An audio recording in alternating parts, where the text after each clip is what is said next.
اعوذ باللہ من الشیطان الرجیم بسم اللہ الرحمن الرحیم۔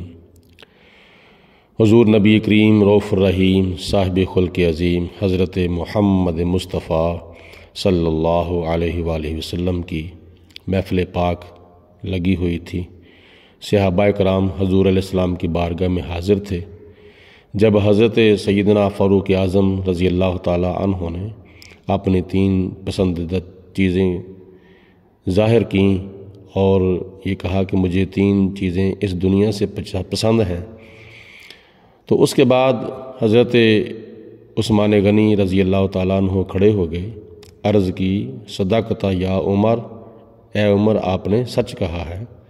وحبب الی من الدنیا ثلاث، مجھے بھی اس دنیا سے 3 چیزیں پسند ہیں، ان میں سے اشباع الجیعان، بھوکوں کو کھانا کھلانا، اور دوسرے نمبر پر وکسوۃ العریان، اور ننگوں کو کپڑا پہنانا، اور تیسرے نمبر پر وتلاوۃ القرآن، قرآن مجید فرقان حمید کی تلاوت کرنا۔ یہ 3 چیزیں مجھے پسند ہیں۔ نبی کریم صلی اللہ علیہ وسلم نے اس چیز کی بڑی ترغیب دلائی تھی کہ آپ جب مکہ المکرمہ سے ہجرت فرما کر مدینہ المنورہ میں تشریف لے گئے تو آپ نے ارشاد فرمایا تھا بھوکوں کو کھانا کھلایا کرو، اور رات کو اٹھ کر اللہ تعالیٰ کی بارگاہ میں حاضر ہو جایا کرو اور ایک دوسرے کو سلام کیا کرو۔ یہ 3 کاموں کا چرچا کیا کرو۔ تو ان 3 کاموں کے اندر حضرت عثمان غنی رضی اللہ تعالی عنہ کا پسندیدہ عمل بھی آ گیا تھا۔ قرآن مجید فرقان حمید میں اہل بیت پاک کی شان میں خدا تعالیٰ نے ارشاد فرمایا ہے وَيُطْعِمُونَ الطَّعَامَ عَلَىٰ حُبِّهِ مِسْكِينًا وَيَتِيمًا وَأَسِيرًا، وہ بھوکوں کو کھانا کھلاتے ہیں، اور یہاں تک کہ مسکین کو بھی، و یتیمن اور یتیم کو بھی، و اسیرا اور قیدیوں کو بھی۔ نبی پاک علیہ الصلوۃ والسلام کے داماد حضرت علی المرتضیٰ رضی اللہ تعالیٰ عنہ اور حضرت فاطمہ الزہرا رضی اللہ تعالیٰ عنہا، اور ان کی ایک لونڈی تھی فضا، ان تینوں نے منت مان لی۔ حضرت امام حسن حضرت امام حسین رضی اللہ تعالیٰ عنہما جب دونوں بیمار ہوئے تھے اور ان دونوں شہزادوں کی جب طبیعت خراب ہو گئی، بخار چڑھتا تھا تو اترتا ہی نہیں تھا، ان تینوں نے پھر منت مان لی کہ یا پروردگار عالم، اگر ان دونوں شہزادوں کو تو شفا عطا فرمائے گا تو ہم تیری رضا کے لیے 3 روزے رکھیں گے۔ تو اللہ تعالیٰ کی ذات بابرکات نے کرم کیا، دونوں شہزادوں کو اللہ پاک نے شفا تندرستی عطا فرمائی۔ اب تینوں نے روزے رکھنے کا ارادہ کر لیا کہ کل کو ہم روزہ رکھیں گے۔ جب روزہ رکھا تو افطاری کا ٹائم ہوا تو دروازے کے اوپر ایک مسکین آ گیا، جی میں مسکین ہوں، میرے گھر والے جو ہیں وہ کیا نام ہے بھوکے ہیں، تو مجھے کھانا دو۔ حضرت علی المرتضیٰ نے وہ افطاری کا کیا ہوا سامان جو تیار تھا وہ اٹھا کے اس سائل کی جولی میں ڈال دیا۔ دوسرے دن یتیم آ گیا، تیسرے دن قیدی آ گیا، تو تینوں دنوں کی افطاریاں اور شام کے کھانے کا جتنا بھی سامان تھا وہ اٹھا کر سائلین کی جولی میں ڈال دیا۔ تو اس وقت یہ آیت نازل ہوئی تھی وَيُطْعِمُونَ الطَّعَامَ، وہ بھوکوں کو کھانا کھلاتے ہیں، اور یہاں تک کھانا کھلاتے ہیں عَلَىٰ حُبِّهِ، اللہ تعالیٰ کی محبت میں، خدا تعالیٰ کے پیار میں، اور اللہ کی رضا حاصل کرنے کے لیے وہ بھوکوں کو کھانا کھلاتے ہیں۔ مسکیناً یتیماً و اسیرا، جو مسکین بھی ہیں، یتیم بھی ہیں اور قیدی بھی ہیں۔ حضرت سیدنا عثمان غنی رضی اللہ تعالیٰ عنہ کا ایک باغ تھا، اور وہ باغ آج بھی حضرت عثمان غنی کے نام مدینہ المنورہ میں موجود ہے، اور اس باغ سے جتنے بھی کھجوریں آتی ہیں وہ ساری کی ساری حضرت عثمان غنی کے اکاؤنٹ میں جاتی ہیں۔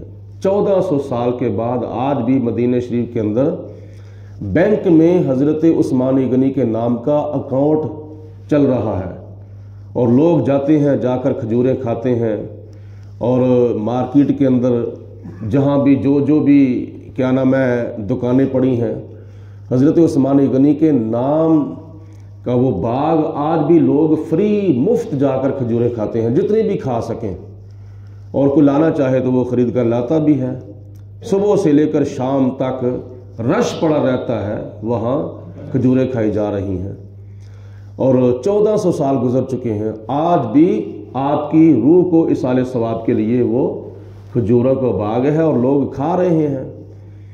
حضرت عثمان غنی رضی اللہ تعالیٰ عنہ کو نبی پاک علیہ السلام نے جب دیکھا کہ میرے ترغیب دلانے پر ایک کنواں ہے مدینہ شریف کے اندر جو کہ یہودی کے قبضے میں ہے، اور اس کو جا کر خریدنے کا ارادہ کر لیا، کیونکہ مدینہ شریف میں مسلمانوں کے لیے پانی کی بڑی قلت تھی۔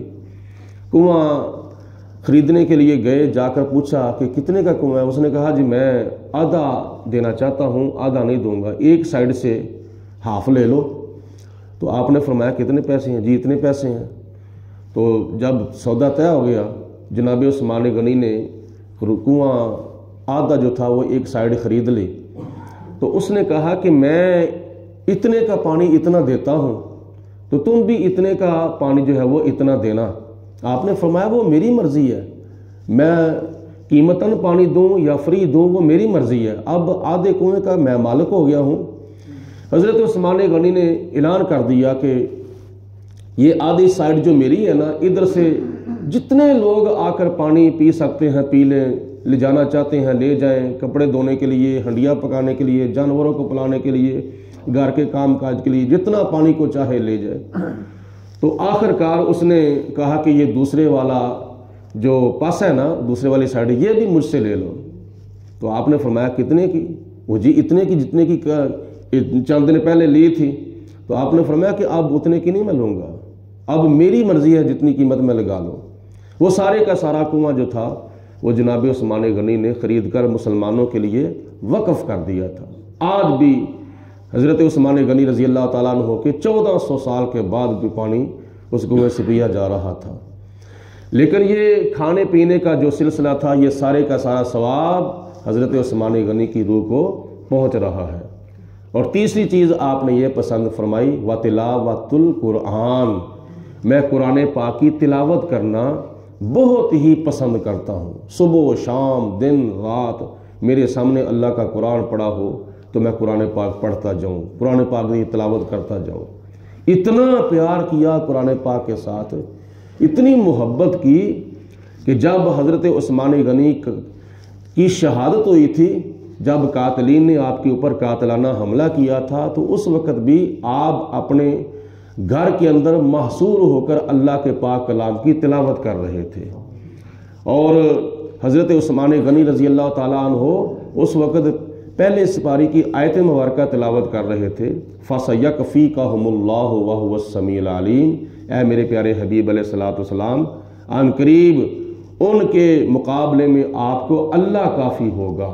تو اس آیت مبارکہ کی آپ تلاوت کر رہے تھے، تو ادھر سے قاتلین نے آ کے حملہ کر دیا، آپ کو قتل کر دیا، شہید کر دیا، اور اسی آیت مبارکہ کے اوپر آپ کے خون کے قطرات گرے تھے۔ وہ قرآن پاک کا نسخہ آج بھی مدینہ المنورہ کے اندر مسجد نبوی کے تبرکات میں موجود ہے، جو قرآن پاک کا نسخہ جناب عثمان غنی رضی اللہ تعالیٰ عنہ تلاوت کر رہے تھے۔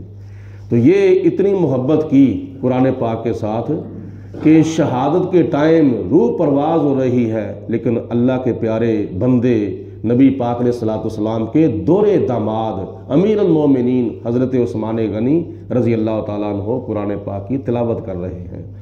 تو ان تینوں باتوں سے ہمیں کیا معلوم ہوا؟ جو حاجت مند بھوکے ہوتے ہیں ان کو کھانا کھلانا چاہیے، جو حاجت مند ننگے ہوتے ہیں ان کو کپڑا پہنانا چاہیے، اور قرآن پاک کے ساتھ زیادہ سے زیادہ محبت کرنی چاہیے۔ یہ قرآن پاک ہے، دنیا کے اندر اس کے ساتھ تم وفا کر کے دیکھو تو اس کا نتیجہ اللہ تعالیٰ قبر کے اندر تمہیں دکھائے گا، جب کوئی بھی وہاں نہیں ہوگا، اللہ کا پاک کلام نورانی صورت میں، نورانی مجسمے کی شکل میں آپ کے پاس آ جائے گا۔ تو یہ قرآن پاک ہے، اللہ تعالیٰ کی ذات بابرکات کا کلام ہے، اس میں ہمارے لیے بہت کچھ ہے، ہم حاصل نہیں کر رہے، ہم قرآن پاک کو پیچھا کر کے چلے جاتے ہیں، ہم قرآن پاک کو نظر انداز کر کے چلے جاتے ہیں۔ ہمارے گھروں کے اندر قرآن پاک پڑھا ہوا ہے، لیکن صرف پڑھا ہوا ہے، پڑھا ہوا نہیں ہے، پڑھا ہوا نہیں بلکہ پڑھا ہوا ہے۔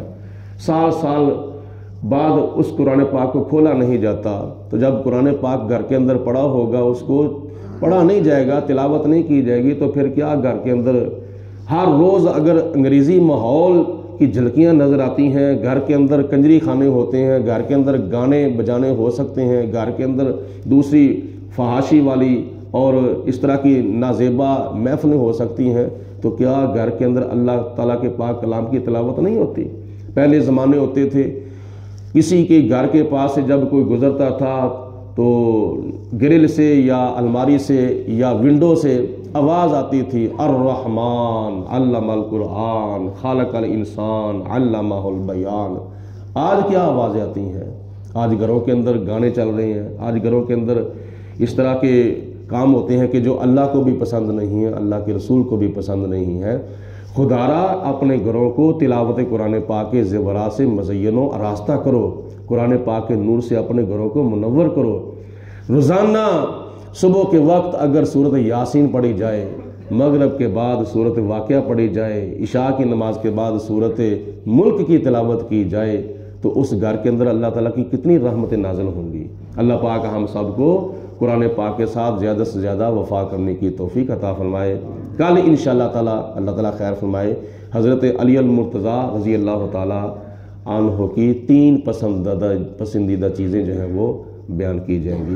الصلاۃ والسلام علیک یا سیدی یا رسول اللہ وعلی آلک و اصحابک یا سیدی یا حبیب اللہ، الصلاۃ والسلام علیک یا رحمۃ للعالمین وعلی آلک و اصحابک یا خاتم النبیین۔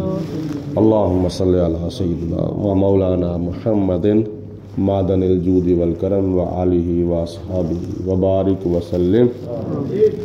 ربنا آتنا فی الدنیا حسنۃ وفی الآخرۃ حسنۃ وقنا عذاب النار۔